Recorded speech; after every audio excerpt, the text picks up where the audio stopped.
welcome to the Biz Communication Show. I'm your host, Bill Lampton, the Biz Communication Guy, once again hosting an expert in business communication so that you and I can learn tips and strategies that will boost our business. Today, it's a pleasure to host Pierre Quinn, who's coming to us from Laurel, Maryland.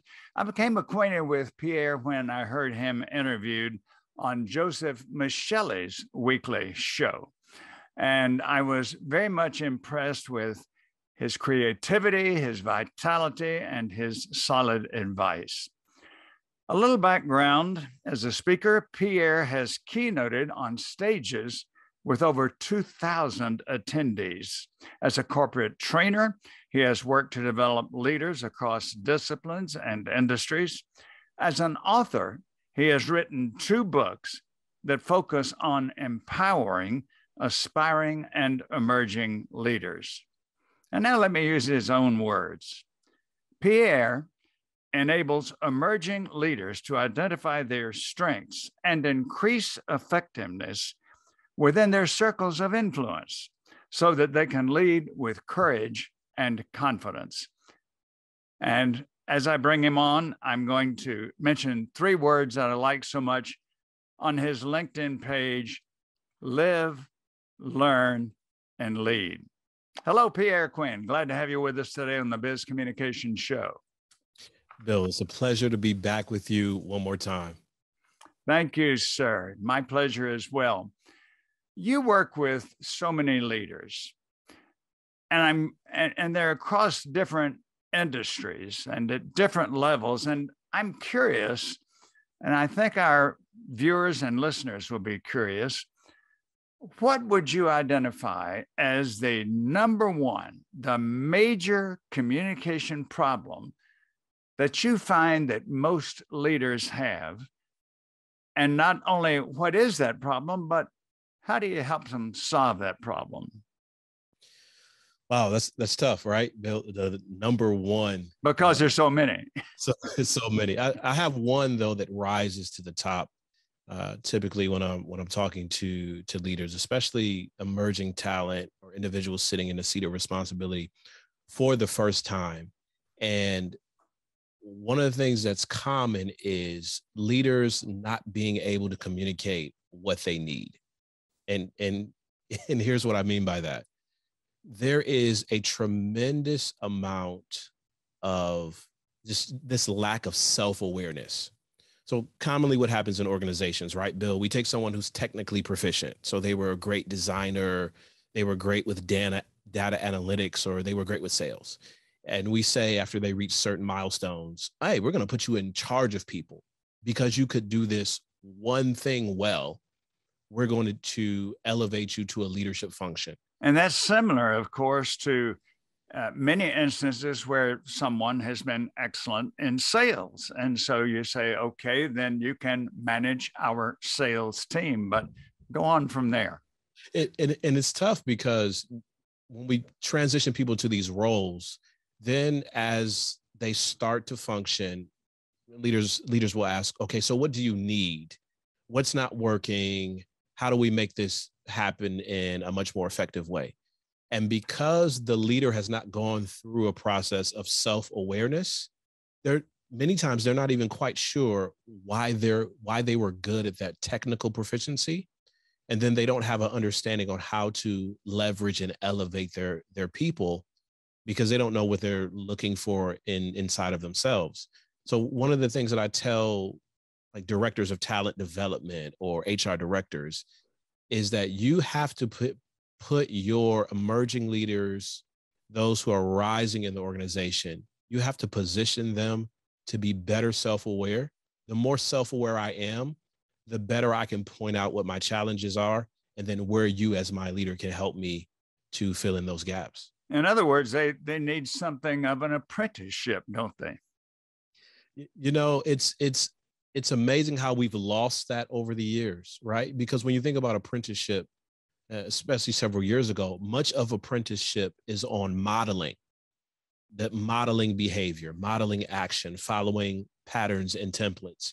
And we don't find, or at least in the spaces where I live, work, and play, there are not a lot of formalized or informal opportunities for emerging leaders to really to follow in the pattern or the template or look at the behaviors that they need to model from senior leaders in the organization that have already proved themselves successful. I think back to a similar transition that I made. My first career was as a faculty member at the University of Georgia. And I taught communication. So I thought, well, if I can teach communication, certainly I can transition easily into a management position. But one thing I found out, which a lot of people find out, Pierre, is that there's something that there may be no distance as great as the distance from one side of the desk to the other side of the desk. And from being the person who follows everybody else's instructions and directions, and then all of a sudden you're the person having to do that. It's a vast chasm, isn't it? No, when I was in graduate school, I had a professor say to me, hey, you're going to teach the introductory course, the human communication, public speaking hybrid course. And I said, okay, well, fine. If you believe that I can teach this course, I'll teach this course. And I remember sitting in class and being so, just over the years, skeptical, critical of other professors. I would do it better if I was the teacher. Here's how I would frame and set up the class. And then you get the opportunity to stand there and you realize, wait a minute, there's so much more that goes into this than what I was conceptualizing before. And the pressure, the challenge, the amount of time and intentionality that it takes makes you realize it's really easy. And we're super critical of leaders today in many ways, right, Bill? It's really easy to sit on my couch and look at the television or my social media feed and say, a leader should do this. It is a different ball of wax altogether when I'm sitting in that seat of responsibility, having to make those tough decisions. There's a phrase that I've liked for a long time, and that is that anything done by an expert looks easy. and so those of us who are not quite, and maybe we're pretty far removed from that expert level, we see somebody doing something, and then we think, can't we do it? I remember I only tried ice skating once or twice, and I had seen Olympic skaters, and I didn't think I was going to do that to begin with, but I thought at least I could stand up. And I suddenly found out that it was the experts who made things look easy. And when you have watched expert leaders in action, I'm sure that there are people on the teams that you are coaching who are thinking exactly what you've reflected already, Pierre, and that is, my gosh, I could do that better, or why do they do it this way, or they're pretty far off base. So let's move a step farther now. Okay, that's the problem. The problem is that an emerging leader, a new leader, does not have that self-awareness that you're talking about. They haven't been prepared properly. What do you do to help them? So there are two parts here. One is if I'm coaching a leader that is in this position, I suggest to them, you need to begin to seek out individuals in your organization who have accomplished the things that you're looking to accomplish. They have the success, they have the notches on their belt, as it were, that you're looking to experience, and foster relationships with those individuals. Foster conversations, ask for advice, ask for direction, because there is something about being in the presence of someone who is competent and capable. And go back to our apprenticeship scenario that we were talking about before. It is something about continually being in the presence of competent, effective leaders and communicators that begins to rub off on you. I also have conversations with the individuals that they report to, the leader of the leaders. And we have conversations around, okay, how can we best position this person to increase some of these core competencies that they need? Is it a series of seminars? Is it some additional conversations they need to have? Do we need to add some things to our coaching paradigm in order for them to experience the success? From the leader perspective, where are the gaps that you're seeing that this individual is displaying? And then how can we craft an appropriate learning and development plan to fill in those gaps? Because you recognize that as a coach and as a consultant, it is not always about having the right answer. Many times it's about pointing the person that you're coaching or the organization that you're consulting with in the direction of the additional resources that they need to fill in the gaps. So from the one-on-one level, okay, let's recognize the gaps and who can you talk to, who can you reach out to? And then from the organizational level, okay, what are the opportunities and how can we reframe what's possible to get this leader the support that they need to grow into the role that we want them to have?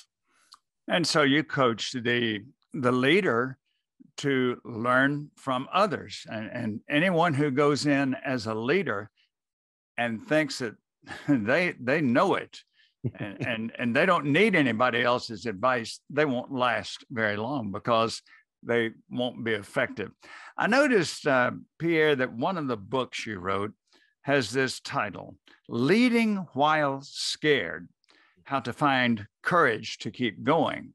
So again, this new leader that we're talking about, as you're trying to help them with self-awareness, they do need courage. They need courage because they are going to face opposition. They're going to have people who think they are doing it the wrong way. They need courage because they're going to have to make tough decisions, maybe downsize, maybe cut salaries, maybe reorganize the place. And that does take courage, which they might not have had in a previous position. How do you help them cultivate that courage? There is a formula that I've developed of late, and the formula is A plus B equals C. So A is action. What are the definitive actions that you need to take as a leader? Plus B that's the belief. What's the belief system? What are the core beliefs that you have? It is the relationship between action and belief that leads to the display of courage. An example of this, out of the listeners, I don't know how they feel about fictional characters or fantasy characters. Like, let's pick the Tooth Fairy, for example. If you take a young person that believes in the Tooth Fairy, their belief is that the Tooth Fairy is a real creature that brings money in exchange for the milestone of losing a tooth. Well, that's the belief. What's the action? The action is hiding the tooth under the pillow. And you can't really say a person believes something without taking the corresponding action that undergirds that particular belief. So what I tell emerging talent all the time is, don't necessarily worry about the courage part. Worry about or focus on what is the next appropriate action based on what you believe. If you believe that you can be an effective problem solver, and you believe that in your heart, well, the next time a problem comes on your desk, take the next appropriate action towards solving that problem. And it is that series of appropriate actions that align with our beliefs that ultimately strengthen that courage muscle, because courage is a muscle. It needs to be exercised. The more we exercise it by acting on the key components of what we believe, the more our courage grows. I like that analogy. Courage is a muscle, and you have to use it.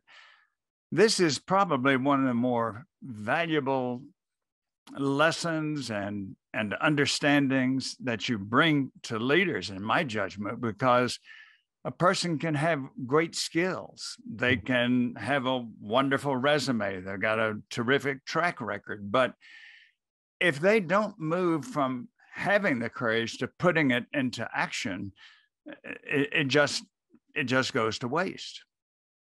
The late Colin Powell had a quote. It's a fairly famous quote, and he said that if soldiers stop bringing you their problems, it either means that they don't believe you can help them, or they believe that you don't care.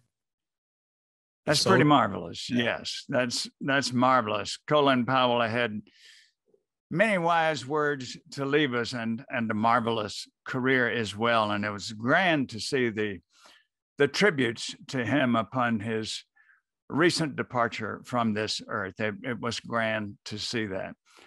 Now that we've talked about traits of great leaders, it brings me to our final question, and that is, you, of course, professionally have dealt directly with so many leaders.